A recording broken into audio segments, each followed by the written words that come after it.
Hello guys, welcome to the ASTRO Python tutorial. So in this Python tutorial you are going to learn two important things about Numpy array conversion. So first objective will be to how to convert 1D array into 3D array and how to convert 3D array into 1D array. I mean it's reverse. So let's do it quickly. Okay, so first we'll import our Numpy library. So import Numpy as np and then define your 1D array as x 1D array. Okay, so this you can give np dot line space say 1 to 30 and then you can give say 30 elements. Okay, now this become your 1D array. This is your 1D array you have defined and you can check it what it is. So this is your number from 1 to 30. Now you want to convert, so convert 1D array into 3D array. So for that you have to type command say x 3D equal to np dot reshape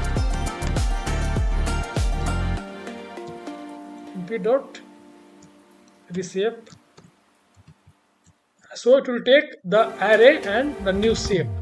So you can give your pass your 1D array and then you can give say 3 dimensions, say x, y and z, row, column or your sets.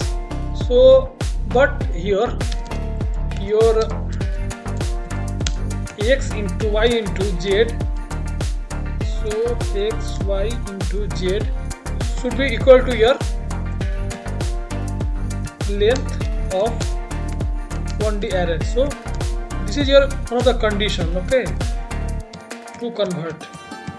I mean if you pass here x, y and z, so this should be equal to, the product should be equal to the length of 1D array. Now let's check it.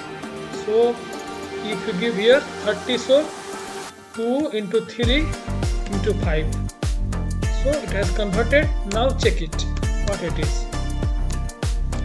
Okay. So here you can see that you have two sets and then you have 5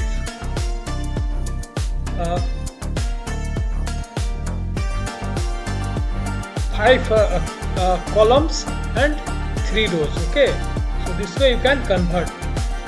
So this becomes your 2 is like sets, 3 is your rows and 5 is your columns. Okay, so in this way you can convert 1D array into 3D array. Now come to reverse. So you have your x 3D array you have already. Now you want to convert it to 1D array. So for that just give your y underscore 1D and type np dot ravel and pass your 3D array. So x 3D. Now check it what it is, y 1D. So it has returned your 3D array. So you can verify it. Type here y 1D and x 1D. So both are same or not. So run it. So every element is true, it means that your 1D array we are getting back from the 3D array. So this way you can do. So I hope you got the idea that how to convert 1D array